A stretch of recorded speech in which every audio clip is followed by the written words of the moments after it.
सत श्री अकाल। Ajit web TV देख रहे सारी दर्शकों का मैं तरनजीत कौर अजीत खबरों के इस बुलेटिन में निगा स्वागत करती हाँ। आओ सब तो पहला नजर मारते हैं अज दी चुणवीं खबरों ते। अमृतसर आई उड़ान विचों वड्डी मात्रा में सोना बरामद। श्री मुक्तसर साहिब विच प्यो वल्लों पुत दा कतल। पंजाब विच कोरोना ने धारिया भयानक रूप, BSF के जवान भी आए लपेट विच। 20 करोड़ खर्च करके बदलेगी जलियांवाला बाग की तस्वीर। लेह पहुंचे राजनाथ सिंह बोले व्यर्थ नहीं जाएगा जवानों का बलिदान। ते हुण इन्हां खबरां दा विस्तार ते कुछ होर खबरां। दुबई तो श्री गुरु रामदास जी कौमांतरी हवाई अड्डा राजासांसी पुजी हवाई उड़ान विचों 7 किलो सोना बरामद होया है। सूत्रां तो मिली जानकारी अनुसार कस्टम विभाग वालों इस संबंध विच 5 व्यक्तियों नूं हिरासत विच लैके पुछगिछ की जा रही है, जिन्हां विच लखबीर सिंह फतेहगढ़ साहिब, चरणजीत सिंह लोहियां खास, रिंकू, केवल सिंह करतारपुर, शिव कुमार पठानकोट शामिल हैं। यह भी पता लगा है कि यह सोना इलैक्ट्रॉनिक के समान विच लुको के लिआंदा जा रहा सी। दस दईए कि अमृतसर विच वंदे भारत मिशन तहत IX 1192 उड़ान रात 11:15 ते पहुंची सी, जिस विच 179 भारतीय वतन परते। इस फ्लाइट विच कुछ यात्रियों ने इलैक्ट्रॉनिक समान विच सोना लगो के रखा होया सी। श्री मुक्तसर साहिब के अबोर रोड बाईपास विखे बीती देर रात घरेलू कलेश के चलदियां प्यो वालों पुत्र का कतल कर दिता गया है। जानकारी अनुसार बलविंदर सिंह 35 साल और उसका पिता बूटा सिंह घर विच इकल्ले रहंदे सन, जबकि बलविंदर सिंह की पत्नी घरेलू कलेश के चलदियां पिछले 4 सालों तो अपने 2 बच्चों नाल पेके पिंड लखेवाली विखे रह रही सी। थाना सिटी के SHO मोहन लाल ने दस्सिया कि प्राप्त जानकारी अनुसार बीती देर रात प्यो पुत्र की आपसी तकरार हो गई। इस दौरान बूटा सिंह ने अपने पुत्र बलविंदर सिंह के सब्बल नाल वार करके उसनूं मौत के घाट उतार दिता है। उन्होंने दस्सिया कि दोषी खिलाफ मामला दर्ज करके जांच शुरू कर दी गई है। जिक्र हो गई कि मृतक बलविंदर सिंह ट्रक ड्राइवर सी। दूजे पासे शाहकोट विखे पैसे के लैन देन नूं लैके नौजवान का कतल कर दिता गया है। होया है जी, ये गुड़िया पप्पू सिंह की गुड़िया विआही इत्थे मुक्तसर साहब जी ते 6-7 साल हो गए नूं विआही नूं इत्थे ते इन्हां दा कोई घरेलू झगड़ा होने करके लखे वाली रह रही सी उहदे माँ प्यो कोल। अज सानूं ये सुबह पता लग्या भी दोने प्यो पुत रहिंदे सी ते मुक्तसर आपदे घर विच। सानूं सुबह पता लग्या भी उन्हां दे कोई आपदे घरेलू झगड़ा हो के कोई उन्हां दा लड़ाई हुई है। इस करके असीं अज जो पता लग्या थाणे इत्थे हुण लखे वाली मुक्तसर पहुंचे जी, ਉਹਦਾ ਸਾਨੂੰ ਇੱਥੇ ਆਏ ਨੂੰ ਪਤਾ ਲੱਗਿਆ ਵੀ ਇਸ ਤਰ੍ਹਾਂ ਡੈਥ ਹੋ ਗਈ ਇਹਦੀ। ਕੀ ਕੀਤਾ ਕੀ ਹੋ ਪੁਲਿਸ ਨੇ ਕੀ ਦੱਸਿਆ ਕੀ ਹੋਇਆ? ਪੁਲਿਸ ਨੇ ਅਜੇ ਤੱਕ ਸਾਨੂੰ ਉਹਨਾਂ ਨੇ ਕੋਈ ਨਹੀਂ ਗੱਲਬਾਤ ਕੀਤੀ। ਅਸੀਂ ਤਾਂ ਜੇ ਆ ਕੇ ਹੁਣੇ ਆਏ ਆ ਜੀ। ਸਾਨੂੰ ਹੁਣੇ ਹੀ ਇਤਲਾਹ ਮਿਲੀ ਸੀ ਕਿ ਬਲਵਿੰਦਰ ਸਿੰਘ ਮਰਨ ਵਾਲਾ ਉਹਦਾ ਫਾਦਰ ਬੂਟਾ ਸਿੰਘ ਹੈ। ਇਹਨਾਂ ਦਾ ਆਪਸੇ ਰਾਤ ਨੂੰ ਕੋਈ ਤਕਰਾਰ ਹੋਇਆ ਤਾਂ ਬੂਟਾ ਸਿੰਘ ਨੇ ਸੱਬਲ ਨਾਲ ਵਾਰ ਕਰਕੇ ਆਦੇ ਬੇਟੇ ਨੂੰ ਮਾਰਤਾ। ਮੌਕੇ ਤੇ ਪੁੱਜਿਆ ਤੇ ਤਫਤੀਸ਼ ਕਰਕੇ ਤੇ ਮੁਕੱਦਮਾ ਦਰਜ ਕਰਕੇ ਤਫਤੀਸ਼ ਚਾਲੂ ਕੀਤੀ।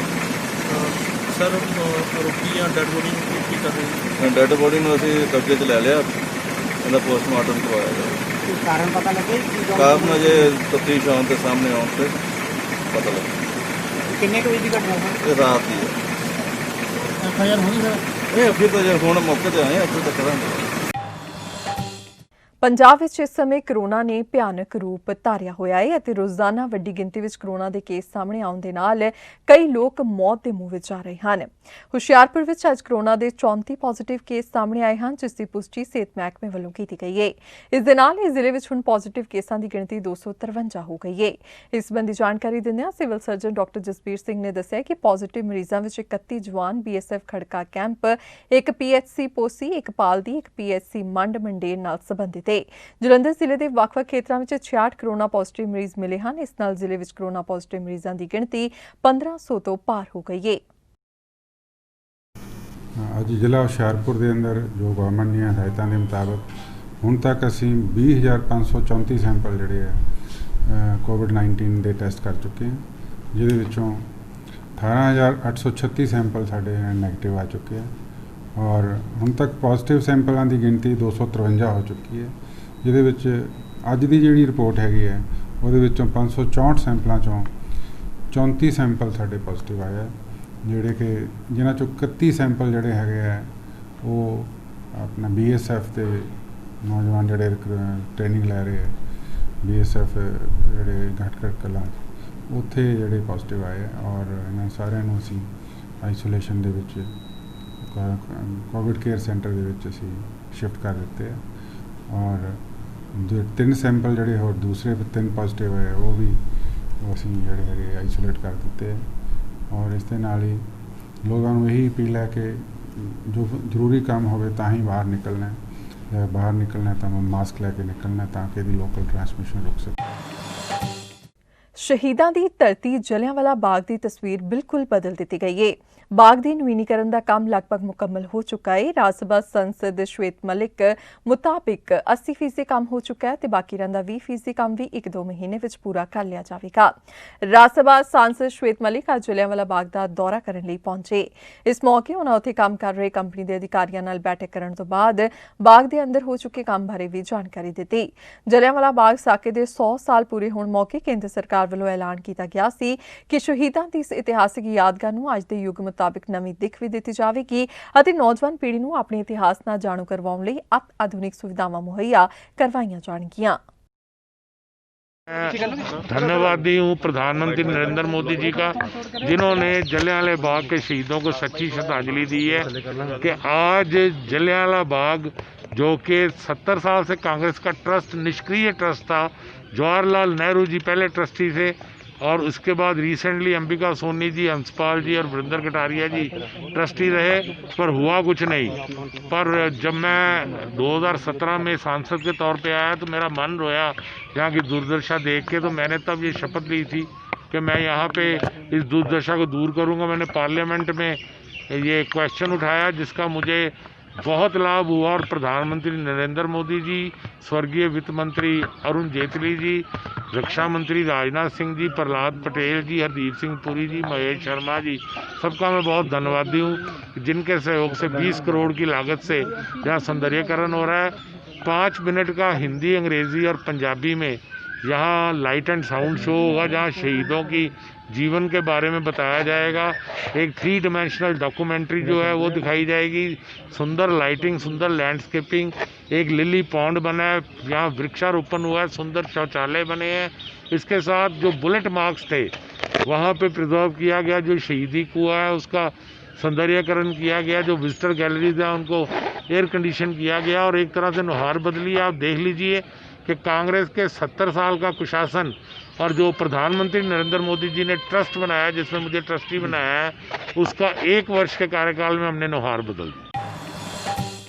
ਰੱਖਿਆ ਮੰਤਰੀ ਰਾਜਨਾਥ ਸਿੰਘ ਅੱਜ ਆਪਣੇ ਲਦਾਖ ਅਤੇ ਜੰਮੂ ਕਸ਼ਮੀਰ ਦੇ 2 ਦਿਨਾਂ ਦੇ ਦੌਰੇ ਤੇ ਪਹਿਲੇ ਦਿਨ ਲੇ ਪਹੁੰਚੇ।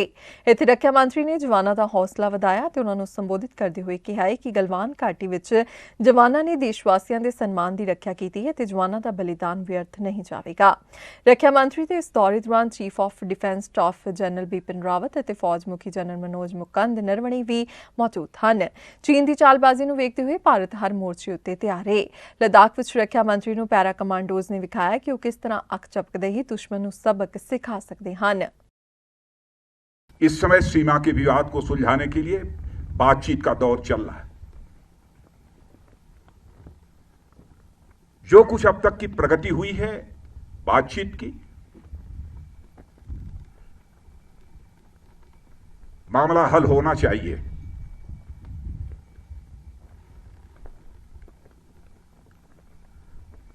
लेकिन कहां तक हल होगा अभी इस संबंध में मैं पूरे कोई गारंटी नहीं दे सकता हूं।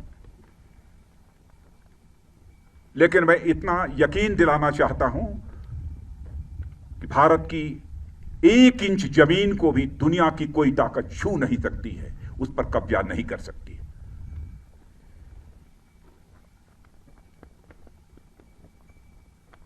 लेकिन बातचीत के द्वारा यदि समाधान निकलता है तो इससे अच्छी बात और कोई दूसरी नहीं हो सकती है। वह सिलसिला चल रहा है, मिलिट्री लेवल पर भी बातचीत चल रही है, डिप्लोमेटिक बातचीत भी चल रही है। भारत का जहां तक सवाल है, भारत दुनिया का इकलौता देश है जिसने सारे विश्व को शांति का संदेश दिया है। ਕੋਰੋਨਾ ਮਹਾਮਾਰੀ ਦੌਰਾਨ ਅਧਿਆਪਕਾਂ ਦੀਆਂ ਡਿਊਟੀਆਂ ਗੈਰ ਅਧਿਆਪਨ ਕੰਮਾਂ ਤੇ ਲਗਾਉਣ ਦੀ ਆਮ ਆਦਮੀ ਪਾਰਟੀ ਦੇ ਸੀਨੀਅਰ ਆਗੂ ਹਰਪਾਲ ਸਿੰਘ ਚੀਮਾ ਨੇ ਨਿਖੇਧੀ ਕੀਤੀ ਹੈ। ਪੰਜਾਬ ਵਿਧਾਨ ਸਭਾ ਵਿੱਚ ਵਿਰੋਧੀ ਧਿਰ ਦੇ ਨੇਤਾ ਹਰਪਾਲ ਸਿੰਘ ਚੀਮਾ ਨੇ ਕਿਹਾ ਕਿ ਪਹਿਲਾਂ ਅਧਿਆਪਕਾਂ ਦੀਆਂ ਡਿਊਟੀਆਂ ਸ਼ਰਾਬ ਦੇ ਕੰਮ ਤੇ ਫਿਰ ਮਾਈਨਿੰਗ ਦੀ ਨਿਗਰਾਨੀ ਉੱਤੇ, ਹੁਣ NRIs ਦੇ ਕੋਰੋਨਾ ਸਕਰੀਨਿੰਗ ਟੈਸਟ ਕਰਨ ਉੱਤੇ ਲਗਾ ਦਿੱਤੀ ਗਈ ਹੈ, ਜੋ ਕਿ ਸਰਕਾਰ ਦਾ ਗਲਤ ਫੈਸਲਾ ਹੈ। ਚੀਮਾ ਨੇ ਇਹ ਵੀ ਕਿਹਾ ਕਿ ਪੰਜਾਬ ਸਰਕਾਰ ਹਰ ਫੈਸਲਾ ਗਲਤ ਲੈ ਰਹੀ ਹੈ, ਜਿਸ ਨਾਲ ਹਰ ਵਰਗ ਦੇ ਲੋਕ ਦੁਖੀ ਹਨ। ਉਨ੍ਹਾਂ ਕਿਹਾ ਕਿ ਪੰਜਾਬ ਵਿੱਚ ਇਲਾਜ ਵੀ ਮਹਿੰਗਾ ਕਰ ਦਿੱਤਾ ਗਿਆ, ਜੋ ਗਰੀਬਾਂ ਦੀ ਪਹੁੰਚ तो दूर है। देखिए कैप्टन साहब जितने भी फैसले ले रहे हैं वो सभी फैसले लोगों के खिलाफ जा रहे हैं, सभी फैसले जो हैं मुलाजमों के खिलाफ जा रहे हैं। पहले कैप्टन साहब ने फैसला लिया कि टीचरों को शराब माफिया को रोकने के लिए गए, उसको वापस लेना पड़ा। उसके बाद जो है कैप्टन साहब ने फैसला लिया कि टीचरों को जो है उनकी ड्यूटी जो है माइनिंग माफिया को रोकने के लिए गई, उसको वापस लेना पड़ा। और ये फैसला आया है, ये फैसला बहुत ही गलत फैसला है। हम इसकी निंदा करते हैं। कैप्टन साहब को चाहिए कि इसको तुरंत वापस लें, क्योंकि हेल्थ डिपार्टमेंट जितने लोग काम कर रहे हैं, चाहे वो नर्सें हैं चाहे वो डॉक्टर हैं, ये काम उनका है, ये काम मास्टरों का नहीं है, ये काम अध्यापकों का नहीं है, ये काम टीचरों का नहीं है। इसको तुरंत वापस लेना चाहिए। जो स्वास्थ्य मंत्री हैं और शिक्षा मंत्री हैं, इस मामले के लोग अलग अलग राय है। स्वास्थ्य मंत्री कह रहे हैं कि महामारी में हर किसी की मदद ली जा सकती है। देखिए, जितने भी डिपार्टमेंट हैं उनमें किसी में कोई कोऑर्डिनेशन नहीं है।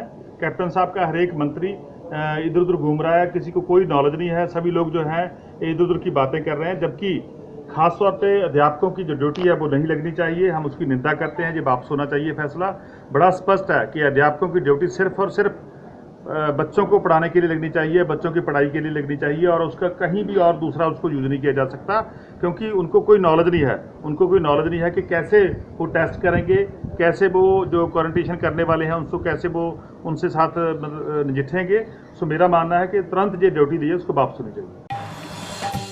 ਸ਼੍ਰੀ ਗੁਰੂ ਨਾਨਕ ਦੇਵ ਜੀ ਦੇ 550ਵੇਂ ਪ੍ਰਕਾਸ਼ ਪੁਰਬ ਨੂੰ ਸਮਰਪਿਤ ਸ਼੍ਰੋਮਣੀ ਗੁਰਦੁਆਰਾ ਪ੍ਰਬੰਧਕ ਕਮੇਟੀ ਵੱਲੋਂ ਜੋ ਜੰਗਲ ਲਗਾਉਣ ਦੀ ਮੁਹਿੰਮ ਸ਼ੁਰੂ ਕੀਤੀ ਗਈ ਹੈ, ਜਿਸ ਦੇ ਤਹਿਤ ਅੱਜ ਗੁਰਦੁਆਰਾ ਤਪ ਅਸਥਾਨ ਬੀਬੀ ਪ੍ਰਧਾਨ ਕੌਰ ਜੀ ਬਰਨਾਲਾ ਵਿਖੇ ਕਾਰ ਸੇਵਾ ਖਡੂਰ ਸਾਹਿਬ ਦੇ ਮੁਖੀ ਪਦਮ ਸ਼੍ਰੀ ਸੰਤ ਪਾਪਾ ਸੇਵਾ ਸਿੰਘ ਜੀ ਵੱਲੋਂ 2100 ਦਰਖਤਾਂ ਦੇ ਬੂਟੇ 1 ਏਕੜ ਜ਼ਮੀਨ ਵਿੱਚ ਲਗਾਏ ਗਏ, ਜਿਸ ਦਾ ਉਦਘਾਟਨ ਸ਼੍ਰੋਮਣੀ ਕਮੇਟੀ ਪ੍ਰਧਾਨ ਭਾਈ ਗੋਬਿੰਦ ਸਿੰਘ ਲੌਂਗੋਵਾਲ ਨੇ ਕੀਤਾ।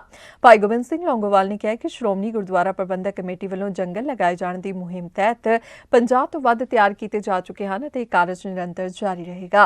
ਦੂਜੇ ਪਾਸੇ ਡੇਰਾ ਸਿਰਸਾ ਮੁਖੀ ਦੀ ਪੋਸ਼ਾਕ ਮਾਮਲੇ ਵਿੱਚ ਸੁਖਬੀਰ ਸਿੰਘ ਬਾਦਲ ਦਾ ਨਾਂ ਆਉਣ ਤੇ ਸ਼੍ਰੋਮਣੀ ਗੁਰਦੁਆਰਾ ਪ੍ਰਬੰਧਕ ਕਮੇਟੀ ਦੇ ਪ੍ਰਧਾਨ ਭਾਈ ਗੋਬਿੰਦ ਸਿੰਘ ਲੌਂਗੋਵਾਲ ਨੇ ਇਸ ਨੂੰ ਰਾਜਨੀਤੀ ਕਰਾਰ ਦਿੱਤਾ ਹੈ।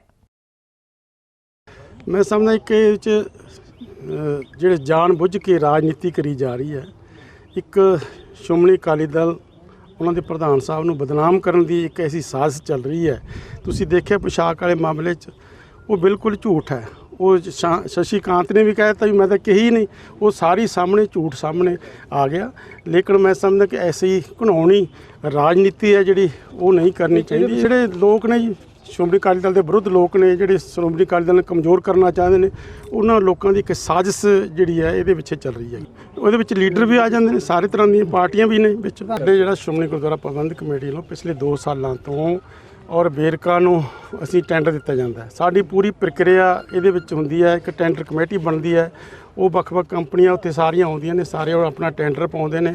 ਉਹ ਪੂਰੀ ਪ੍ਰਕਿਰਿਆ ਦੇ ਵਿੱਚੋਂ ਸਾਰਾ ਕੁਝ ਗੁਜ਼ਰਦਾ ਹੈ, ਉਹਦੇ ਕਰਕੇ ਸਾਰੇ ਟੈਂਡਰ ਲਏ ਜਾਂਦੇ ਨੇ। ਪਿਛਲੇ ਸਾਲ ਵੀ ਵੇਰਕਾ ਨੂੰ ਸੀ ਦਿੱਤਾ ਗਿਆ ਸੀ, ਲੇਕਿਨ ਬੜੇ ਦੁੱਖ ਦੀ ਗੱਲ ਹੈ ਕਿ ਵੇਰਕਾ ਵੱਲੋਂ ਸਾਡਾ ਜੋ ਘਿਓ ਦੇ ਟੀਨ ਉੱਥੇ ਪਹੁੰਚੇ ਸੀ, 37 ਟੀਨਾਂ ਦੇ ਵਿੱਚ ਉਹ ਘੱਟ ਪਾਇਆ ਗਿਆ। ਸੋ ਉਹਦੇ ਵਾਸਤੇ ਸਰਕਾਰ ਨੇ ਕੋਈ ਧਿਆਨ ਨਹੀਂ ਦਿੱਤਾ। ਮੈਂ ਚਿੱਠੀ ਵੀ ਲਿਖੀ ਹੈ ਸੁਖਜਿੰਦਰ ਸਿੰਘ ਰੰਧਾਵਾ ਨੂੰ। ਇੱਕ ਬਹੁਤ ਵੱਡਾ ਘਪਲਾ ਹੋਇਆ, ਬਹੁਤ ਵੱਡੀ ਇਹਦੇ ਵਿੱਚ ਅਣਗਹਿਲੀ ਹੋਈ ਹੈ, ਲੇਕਿਨ ਬੜੇ ਦੁੱਖ ਦੀ ਗੱਲ ਅੱਜ ਤੱਕ ਕੋਈ ਉਹਦੇ 'ਤੇ ਜਿਹੜਾ ਇਹਨਾਂ ਨੇ ਔਰ ਐਕਸ਼ਨ ਨਹੀਂ ਲਿਆ ਹੈਗਾ। ਪਹਿਲਾਂ ਉਹ ਐਕਸ਼ਨ ਲੈਣਾ ਚਾਹੀਦਾ, ਕਿਉਂਕਿ ਅਸੀਂ ਕਿਸਾਨਾਂ ਦੇ ਨਾਲ ਹਾਂ। ਕਿਸਾਨਾਂ ਦੇ ਦੁੱਧ ਦਾ ਤਾਂ ਕੀਮਤ ਘਟ ਰਹੀ ਹੈ ਲੋਕਡਾਊਨ ਦੇ ਵਿੱਚ, ਲੇਕਿਨ ਅਸੀਂ ਦੁੱਧ ਜਿਹੜਾ 38 ਤੋਂ 42 4 ਰੁਪਏ ਵੱਧ ਲੈ ਰਹੇ ਹਾਂ। ਜੇ ਸਾਨੂੰ ਇਹਨਾਂ ਨੇ ਦੁੱਧ ਵੱਧ ਦੇਣਾ ਵੇਰਕਾ ਨੂੰ, ਅਸੀਂ ਅੱਜ ਵੀ ਲੈ ਰਹੇ ਹਾਂ, ਕਿ ਉਹ ਕਿਸਾਨਾਂ ਨੂੰ ਕਿਉਂ ਨਹੀਂ ਵੱਧ ਦੇ ਰਹੇ। ਸੋ ਇਸ ਕਰਕੇ ਕਿਸਾਨਾਂ ਦੇ ਹੱਕ ਦੇ ਨਹੀਂ, ਇਹ ਮੈਂ ਸਮਝਦਾ ਕਿਸਾਨਾਂ ਦੇ ਵਿਰੋਧੀ ਲੋਕ ਨੇ ਜਿਹੜੇ ਐਸੀਆਂ ਗੱਲਾਂ ਕਰਦੇ ਨੇ।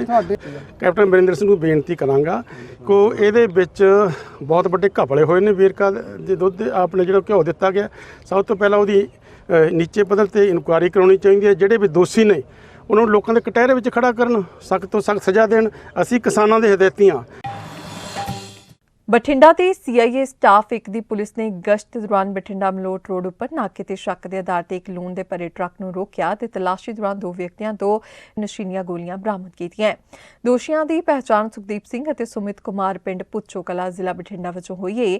ਇਹਨਾਂ ਨੂੰ ਨਸ਼ੀਲੀਆਂ ਗੋਲੀਆਂ ਤੇ ਟਰੱਕ ਸਮੇਤ ਬਠਿੰਡਾ ਮਲੋਟ ਰੋਡ ਤੋਂ ਇੱਕ ਢਾਬੇ ਕੋਲੋਂ ਹਿਰਾਸਤ ਵਿੱਚ ਲਿਆ ਗਿਆ ਹੈ ਤੇ ਥਾਣਾ ਸਦਰ ਬਠਿੰਡਾ ਵਿੱਚ NDPS ਐਕਟ ਅਧੀਨ ਮਾਮਲਾ ਦਰਜ ਕਰਕੇ ਇਹਨਾਂ ਨੂੰ ਹਵਾਲਾਤ ਬੰਦ ਕਰ ਅਗਲੇਰੀ ਕਾਰਵਾਈ ਸ਼ੁਰੂ ਕਰ ਦਿੱਤੀ ਗਈ ਹੈ।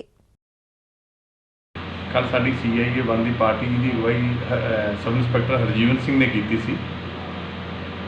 ਉਹਨਾਂ ਵੱਲੋਂ ਮਲੋਟ ਰੋਡ ਦੇ ਉੱਤੇ ਦੌਰਾਨੇ ਗਸ਼ਤ ਇੱਕ ਟਰੱਕ ਕਾਬੂ ਕੀਤਾ। ਟਰੱਕ ਦੇ ਵਿੱਚ ਦੋ ਲੜਕੇ, ਇੱਕ ਡਰਾਈਵਰ ਸੁਖਦੀਪ ਸਿੰਘ ਤੇ ਦੂਸਰਾ ਹੈਗਾ ਸੁਮਿਤ ਕੁਮਾਰ, ਇਹਨਾਂ ਨੂੰ ਕਾਬੂ ਕਰਕੇ ਇਹਨਾਂ ਦੀ ਤਲਾਸ਼ੀ ਕਰਨ ਦੇ ਵਿੱਚੋਂ ਟਰੱਕ ਦੇ ਵਿੱਚੋਂ ਜਿਹੜੀ ਹੈ 1 ਲੱਖ ਨਸ਼ੀਲੀ ਗੋਲੀ ਬਰਾਮਦ ਹੋਈ ਹੈ।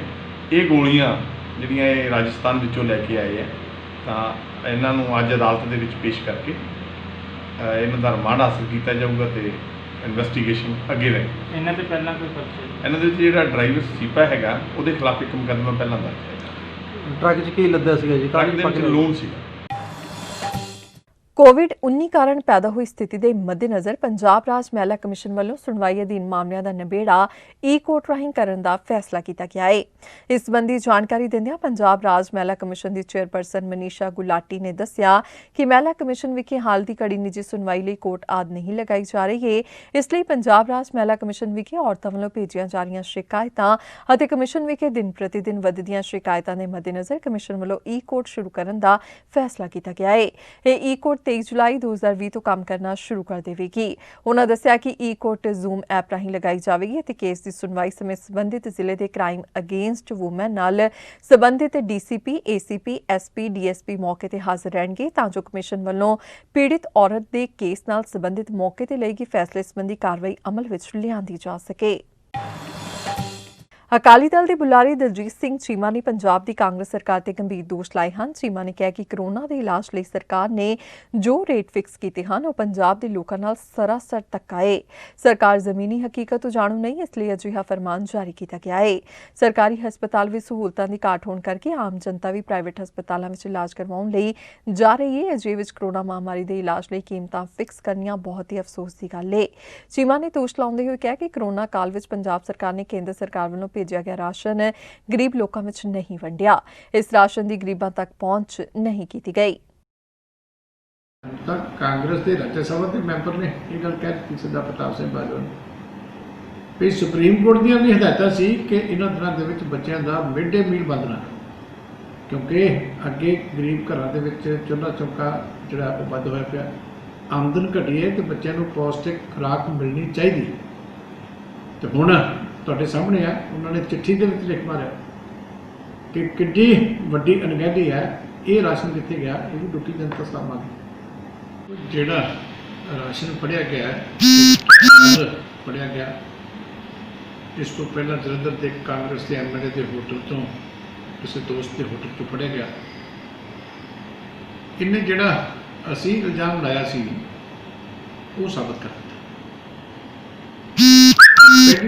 ਪਹਿਲੀ ਗੱਲ ਸੀ ਕਿ ਰਾਸ਼ਨ ਦੇ ਵਿੱਚ ਪਾਰਟੀਬਾਜ਼ੀ ਨਹੀਂ ਹੋਣੀ ਚਾਹੀਦੀ ਸੀ, ਸਿਆਸੀਕਰਨ ਨਹੀਂ ਹੋਣਾ ਚਾਹੀਦਾ ਸੀ। ਹੁਣ ਐਮਐਲਏ ਆਪ ਮੰਨ ਰਿਹਾ ਕਿ ਅਸੀਂ ਰਾਸ਼ਨ ਆਪ ਵੰਡਿਆ, ਕੌਂਸਲਰਾਂ ਨੂੰ ਦਿੱਤਾ, ਇਹ ਦਿੱਤਾ। ਕੇਂਦਰ ਸਰਕਾਰ ਦਾ ਰਾਸ਼ਨ ਭਾਵੇਂ ਸੂਬੇ ਸਰਕਾਰ ਦਾ ਇਸ ਤਰੀਕੇ ਸਿਆਸੀ ਤੌਰ 'ਤੇ ਨਹੀਂ ਵੰਡਿਆ। ਦੂਜੀ ਸਾਡੀ ਐਲੀਗੇਸ਼ਨ ਸੀ ਕਿ ਰਾਸ਼ਨ ਲੋਕਾਂ ਤੱਕ ਪਹੁੰਚਿਆ ਨਹੀਂ, ਇਸੇ ਕਰਕੇ ਲੱਖਾਂ ਦੀ ਗਿਣਤੀ ਦੇ ਵਿੱਚ ਲੋਕੀ ਪ੍ਰਵਾਸ ਕਰ ਗਏ। ਮਜਬੂਰੀ ਕਰਕੇ ਜਦੋਂ ਕਰਫਿਊ ਖੁੱਲ੍ਹਿਆ ਕਿ ਉਹਨਾਂ ਨੂੰ ਬਹੁਤ ਵੱਡੀਆਂ ਦਿੱਕਤਾਂ ਰਾਸ਼ਨ ਕਰਕੇ ਆਈਆਂ। ਜੇ ਰਾਸ਼ਨ ਵੰਡਿਆ ਹੁੰਦਾ ਤਾਂ ਹੁਣ ਐਡੇ ਵੱਡੀਆਂ ਖੇਪਾਂ ਰਾਸ਼ਨ ਦੀਆਂ ਕਿੱਥੋਂ ਆਉਂਦੀਆਂ? ਇਹ ਉਸ ਗੱਲ ਦਾ ਸਬੂਤ ਹੈ ਕਿ ਰਾਸ਼ਨ ਨਹੀਂ ਵੰਡਿਆ ਗਿਆ। ਰਾਸ਼ਨ ਦੇ ਵਿੱਚ ਧਾਂਦਲੀ ਹੋਈ ਹੈ। ਅਸੀਂ ਇਸੇ ਕਰਕੇ ਕਿਹਾ ਸੀ ਕਿ ਸੀਬੀਆਈ ਦੀ ਜਾਂਚ ਕਰਾਓ। ਇਹ ਛੋਟਾ ਨਹੀਂ, ਸੈਂਕੜੇ ਕਰੋੜਾਂ ਦਾ ਸਕੈਂਡਲ ਨਿਕਲੇ। ਹਾਲੇ ਬੜੇ ਕਾਂਗਰਸੀਆਂ ਦੇ ਘਰਾਂ ਦੇ ਵਿੱਚ ਜੇ ਤੁਸੀਂ ਦੇਖੋਗੇ ਤਾਂ ਹਾਲੇ ਵੀ ਇਹ ਰਾਸ਼ਨ ਨਿਕਲੇ। ਇਹ ਰਾਸ਼ਨ ਬਾਜ਼ਾਰਾਂ 'ਚ ਵਿਕਿਆ, ਲੇਕਿਨ ਗਰੀਬ ਲੋਕਾਂ ਨੂੰ ਨਹੀਂ ਦਿੱਤਾ ਗਿਆ। ਮੁਫਤ ਰਾਸ਼ਨ ਕੇਂਦਰ ਸਰਕਾਰ ਨੇ ਦਿੱਤਾ ਸੀ। ਬਹੁਤ ਵੱਡਾ ਸਕੈਂਡਲ ਹੋ ਗਿਆ।